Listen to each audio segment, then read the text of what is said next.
Hey guys, this is Joel Becklum. So if you are on my website right now, you will have already read the article that works in conjunction with the video that I'm making presently. But if you're on YouTube right now, I would encourage you to actually click over to my website, read through that article, and then as you scroll down, you're actually going to come to the video you're watching right now. And the reason I would encourage you to do that is because there's some market research I suggest you do prior to actually designing your header and using the website that I'm about to introduce you to. So yeah, just to clarify that, if you're on YouTube, I'd hop over to the website just because there's some pieces of information you wouldn't have seen yet if you're finding this video on YouTube. Okay, so this website is called Canva. It's canva.com. I'll provide a link for that below, but it essentially allows you to create any design you'd like and with any dimensions that you need. So for our purposes, we need a specific set of dimensions for our Facebook header. If it's too big, the edges will get cut off, and if it's too small, it's not going to fit properly in the space that Facebook allocates to you. So here you can see right here, here's some headers I've made. Here's something I was toying around with. And then there's all of these other projects too. You know, I'm not making any money by promoting Canva. It's just a really useful resource that I've used over the last couple of years. You do have the option of upgrading to a premium thing, but I've never had to do that. I've never spent a dime on this website. So let's go ahead and jump in here. We want to make our Facebook cover is what it's called. So I'm going to type that in, Facebook cover.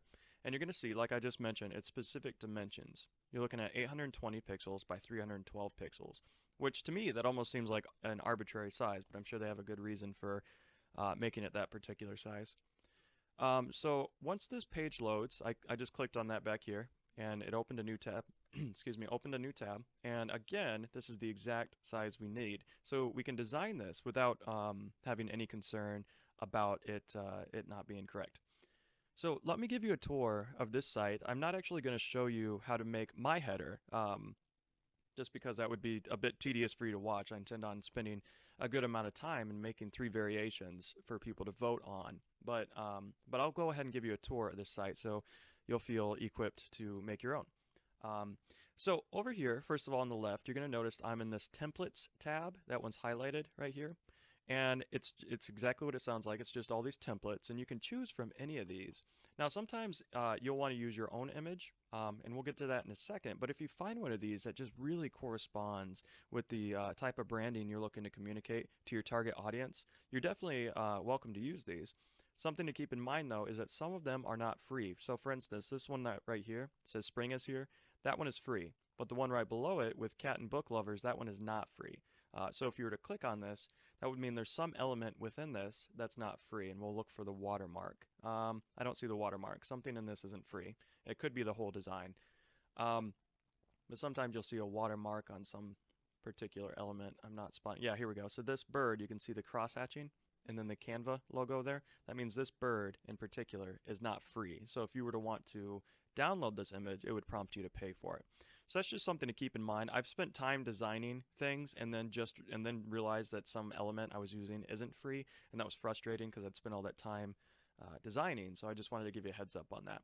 So that's if you want to use a template, which can be really useful and save you a lot of time. A lot of these are very professional looking, but you want to make sure, again, that it corresponds with your branding, and which you will have found that information out by doing the market research I suggested in the article on my website. Okay, so continuing the tour here, the next tab is Elements. I'm going to click on that. And elements are images, graphics, lines. Here's an image I used on one of my headers, which I'll show you that in just a bit. But you also have these grids, these shapes, and everything is very, very customizable. You can change the shape, the size, the color. So if I want to use this circle, you know, I could, just like I said, we have the color here, we have the size. It's not doesn't make any sense to revolve a circle because it just stays a circle all the way around. But if this were a rectangle, doing so would change the way the rectangle's positioned. Let me get rid of this silly image. It's kind of distracting. Okay, we're back to a blank slate. So yeah, for instance, if I wanted to put a book, an image of a book on mine, again, we have free and we also have premium, but I've, again, never spent a dime on this website, so I tend to just avoid the premium ones. So if I wanted to use this image, I could position that. Some of them allow you to change the colors of the different components in the image. Some don't. So for instance, let's see, I know this one does. So we have this, the blue, let's say the blue I wanted to be orange. And then we had the black, which I believe is just that little spot there. Let's say I wanted that to be gray or, red so you can see it better. So on and so forth. So a lot of options, and I realize that can be intimidating for some people. Sometimes having too many options is a problem more than it is a solution. But keep in mind that we want to do something specific, and your market research will kind of help you define how to do this. So I know these options might seem intimidating, but it's actually quite useful.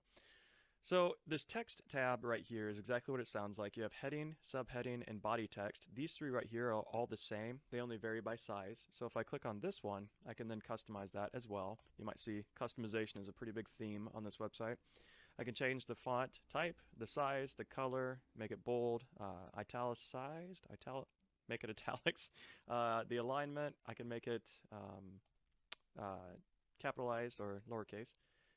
Bullet points, I can change the spacing, the height, or the spacing of the individual letters, which can be nice because some of the fonts are very, very close together and it's hard to read. And then you have options to, copy it, position it, make it transparent, more or less, and then delete it. And then below these, there are pre-formatted ones. So let's say I like this one.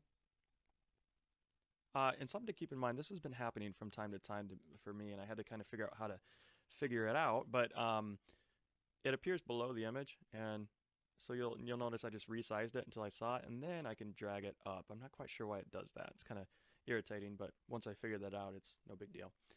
So you can use this to resize it rather than choosing a specific size here. Sometimes you want to just visualize it rather than doing a particular size. Something else to keep in mind is that these two blocks of text are grouped together, which means if you go to move them around, they're going to move together. But let's say you wanted to move one around individually. So what you would do is click on just this area anywhere, and then there's this button up here that appears, ungroup. So now click off again, and now you can move these around independently. So that's a little helpful tip. Sometimes you'll find that is the case with images as well. If there's a group of images and you want to move just one component of that image, you'll have to ungroup it to do so. Okay, second to last here is this background option. It's exactly what it sounds like. Again, you might want to find your own image that corresponds with your branding, but you might stumble across a good one in here. So let's say you want to use this this brick wall, something like that, or something like that. You can just choose from any of these, and then, as always, customize however you'd like. I don't recommend polka dots personally, but who knows, that might correspond with your branding. And then my favorite feature of this website is that you can upload any of your own images. So I've actually uploaded quite a few. These are 2 images I'm using on some of the header variations I'm working with. Sorry, that was my alarm. But you can see I've uploaded all these different images, and it actually saves it on my profile, which is handy because then I can reuse them at a later point. So I have some graphics I'm using for a cat website I'm making for a friend. I'm making a website for a car dealership, and all those images are just right there for me. And I will have a resource kind of explaining a good place where you can get free and legal images, because you can't just use any image from the internet, because it could be that, if you achieve a degree of fame, then the real owner of that image will come to you and say, hey, that's my image, you either have to pay me or stop using it. So you want to make sure you're sourcing your images from a place that you won't get in trouble for using. Okay, so that's sort of the 10-minute tour of this pretty complicated website, but I would encourage you just to kind of dive in and maybe click around for an hour and just get some ideas. I do have a video I made after this that shows you the process of me making 3 headers, 3 variations of headers, and then I'm actually going to go get votes, and I'll continue to document that process in the article on my website. But that video of me making my 3 headers, I just fast forwarded it and put it to some music, so you can kind of just watch the way I did it. I'm not actually going to describe much, but I might go into some details on the website. So anyway, hope this was helpful to you. Let me know in the comments if you have any questions at all. I'd be happy to help you troubleshoot this or walk you through anything that doesn't make sense. So, but anyway, yeah, thanks for watching, and enjoy the rest of the article.